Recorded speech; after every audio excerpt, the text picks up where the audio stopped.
Hello student, LBD study channel পক্ষ থেকে সবাইকে স্বাগত জানাই। আজকের ভিডিওর মাধ্যমে 2026-এর ফার্স্ট সামাটিভ এভালুয়েশন ক্লাস 5-এর ইংরাজি বিষয়ের ওপরে এক সেট সাজেশন নমুনা প্রশ্নপত্র এই ভিডিওতে বিস্তারিত আলোচনা করা হবে। ভিডিওটা খুবই গুরুত্বপূর্ণ হতে চলেছে। টাইম থাকবে 40 মিনিট, সময় পাবে 20 মিনিটের। ক্লাস 5-এর ইতিমধ্যে আমি অলরেডি অন্য বিষয়ের ওপর সাজেশন দিয়েছি। তোমরা যদি না দেখে থাকো, এই ভিডিওতে প্লেলিস্ট অথবা লিঙ্ক পেয়ে যাবে, সেখান থেকে চেক আউট করে নিতে পারো। এছাড়াও অন্য ক্লাসেরও সাজেশন ভিডিও পেয়ে যাবে। এখানে একটা সিন দেওয়া রয়েছে, সিনটা তোমাদের পড়তে হবে। একের দাগে read the passage carefully and answer the question given below. প্যাসেজটি রয়েছে, প্রত্যেকে দেখে নাও।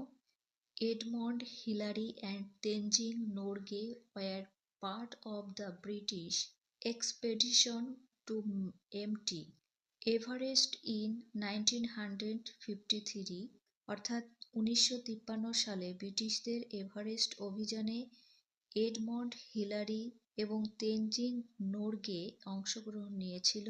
Colonel John Hunt led the expedition. Colonel John Hunt এই অভিযানে নেতৃত্ব দিয়েছিলেন। Hunt selected a team of people all of whom were experienced climbers. Hunt একটি দল নির্বাচন করেছিলেন যাদের সকলেই অভিজ্ঞ পর্বতারোহী ছিল। Edmund Hillary, a climber from New Zealand, and Tenzing Norgay, a Sherpa from India, were among the 11 chosen climbers. নিউজিল্যান্ডের একজন পর্বতারোহী এডমন্ড হিলারি এবং ভারতের একজন শেরপা তেনজিং নোরগে নির্বাচিত 11 জন পর্বতারোহীর মধ্যে ছিলেন। নাম্বার এতে রয়েছে, complete the following sentence with information from the text. এখানে 1 নম্বর করে থাকবে, টেক্সট থেকে শব্দ নিয়ে শূন্যস্থানটা পূরণ করতে হবে। অনে রয়েছে, the leader of the British expedition in 1953 was dash হবে। উত্তরটা এখানে রয়েছে কোলেন জন। উত্তর হবে কোলেন জন হান্ট, এখানে হার্ট হয়েছে, এনটা দিয়ে নেবে। তেনজিং নোরগে ওয়াজ, তারপরে হবে শেরপা ফ্রম ইন্ডিয়া, অর্থাৎ তেনজিং নোরগে ছিলেন ভারতের একজন শেরপা। উত্তরগুলো তোমরা প্যাসেজ থেকে দেখে নেবে। 3 দাগে in the team there were 11 climbers, অর্থাৎ এই দলে কজন ছিল?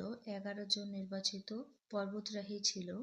নাম্বার বিতে find out the words from the passage which mean the following, এখানে হাফ নাম্বার করে থাকবে, 2.5 নাম্বার পেয়ে যাবে।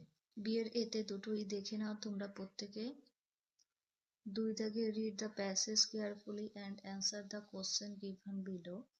এই প্যাসেজটি পড়ে নিচের প্রশ্নগুলির উত্তর করতে হবে। Phulmoni is proud to be an Indian.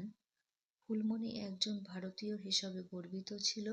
She has heard to that our country is full of great movement first and wonderful. 2 এতে write T for true and F for false statements in the given boxes. এখানেও 1 number করে থাকবে। Phulmoni is very unhappy to be an Indian.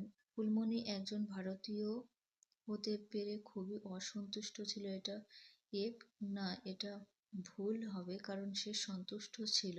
2 দাগে the Taj Mahal is one of the 7 wonders of the world. Taj Mahal বিশ্বের 7ম আশ্চর্যের মধ্যে একটি ছিল, এটাও ঠিক হবে।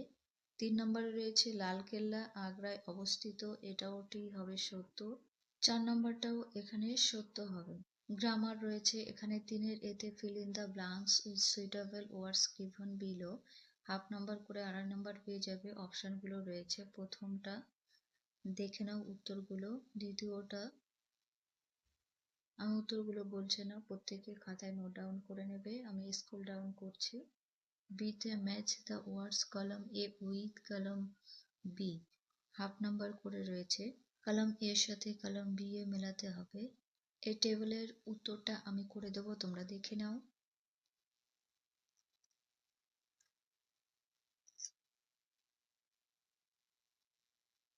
সিতে fill in the blanks with articles, half number করে 4টির জন্য 2 নাম্বার। প্রথমটা হবে দা, দ্বিতীয়টা এন হবে, তৃতীয়টা এন হবে, চতুর্থ দা দিয়ে শুরু হবে।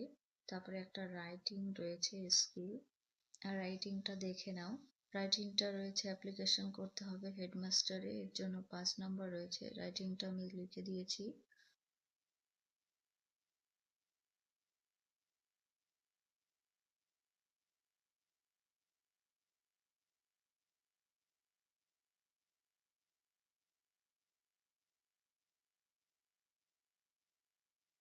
এই ছিল পঞ্চম শ্রেণী ইংরাজি বিষয়ের সাজেশন।